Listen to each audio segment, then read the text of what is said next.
Hello, everyone. So, I just got back from outside and purchased this mask, which I'm pretty pleased with, although I know it has no clinical utility.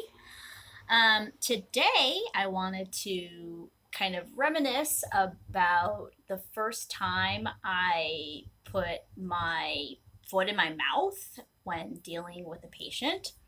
So it also is meant to show that whatever stupid thing you do, you can recover and go on to be a fine ophthalmologist. So here goes. I am a first year resident about 2 weeks into my residency. And my first rotation is the comprehensive rotation, which means that I was the consult resident. So I held the pager, which went off every few minutes because a lot of inpatient teams were paging me to come look at their patient, whether it be rule out fungal endophthalmitis, rule out herpetic keratitis, you name it, I was the person responsible, even though I was only 2 weeks into residency. So, very scary, and I quickly learned to be self sufficient, but with a lot of trial and error, as you will soon learn. So one day I get a call about a patient who has really prominent eyes. The team says the patient doesn't know when this problem started, but it's a really disturbing problem, and her eyes look like they're going to fall out of her face. And so I say, okay, I'll come see the patient because at this point I didn't know how to triage and was scared of getting into trouble. So I, after clinic, go see the patient. And as soon as I walk in the room, I notice that there's something a little bit off about this woman, at least from my perspective. It looked like her eyes were indeed going to pop out of her head. Like she looked like a cartoon character. And so I assumed that's what the consulting team, the internal medicine team, was talking about. I go up to the patient, I start talking to her, I ask her if she's had any changes in vision, if she's noticed any change in her eyes or general appearance, and she said no. She's actually, her eyes have always looked like that, very prominent. And so I feel very confused, but being a good resident, I start going through the exam, checking her visual acuity, pupils, pressure, and I start my external exam. I like to palpate the lids, make sure there's no lumps or bumps, things like that. And I go to touch her upper eyelid, and she says, "Stop." And I say, "Why? I'm here to do your exam. I want to help you." And she said, "If you mess around with my eyelid, my eye's gonna fall out." At this point, I take a deep breath and I, with my 2 weeks of knowledge, say, "It's okay. That's not going to happen. Trust me, I'm an eye doctor.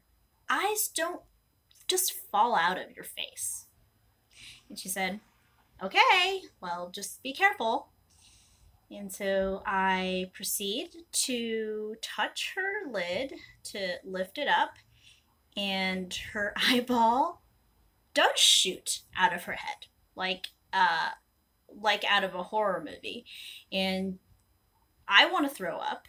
She screams, and she immediately uses her hand to jam the eyeball back into her face. So, quick interjection here. What I just described, the eyeball popping out of the socket, is called globe luxation. And essentially, it is when the eyeball goes from behind the orbital rim to in front of it. So, if we were to treat this big bead on my Mardi Gras beads as the eyeball and my fingers as the eyelids, this is the normal position. The eyeball is in the socket behind the eyelids. And with globe luxation, which tends to occur when a patient has shallow orbits, the eyeball, for some reason or another, in this case it was because I was messing with the eyelids, goes from behind the orbital rim, nestled in the eye socket, to in front of the rim and in front of the eyelids. So it's not dangling outside of your face because it's still attached to your body through the optic nerve. And now this is a dangerous situation because the optic nerve, while it normally has some give, it's like this. When the globe is luxed, the optic nerve is stretched taut. And so there's a very high potential for optic nerve ischemia, which of course would lead to permanent vision loss.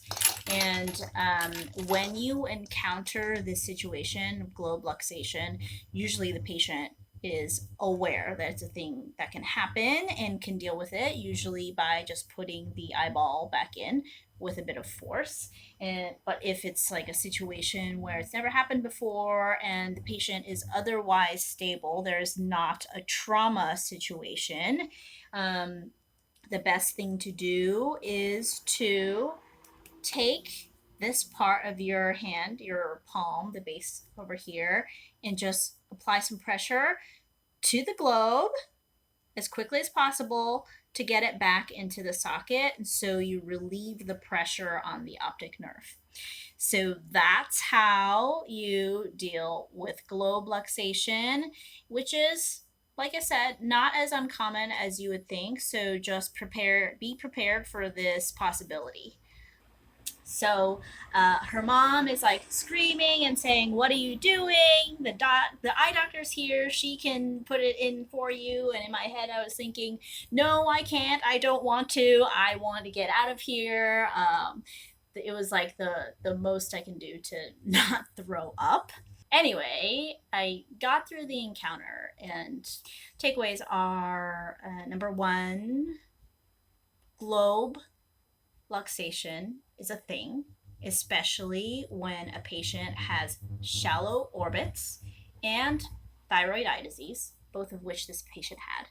Number two, never make statements like, "Trust me, this doesn't happen," or "Trust me, I'm an eye doctor," or XYZ type of doctor. Because in reality, there's always going to be something that you don't know. And weird stuff happens all the time. But if you are willing to learn and you have a bit of a sense of humor, you can get through it and approach things with a little more humility, let's just say. But everyone's gonna have their stories like that, and so take these things with a grain of salt, and you'll be okay. All right. Hope you found that enjoyable, and we'll chat next time. Bye.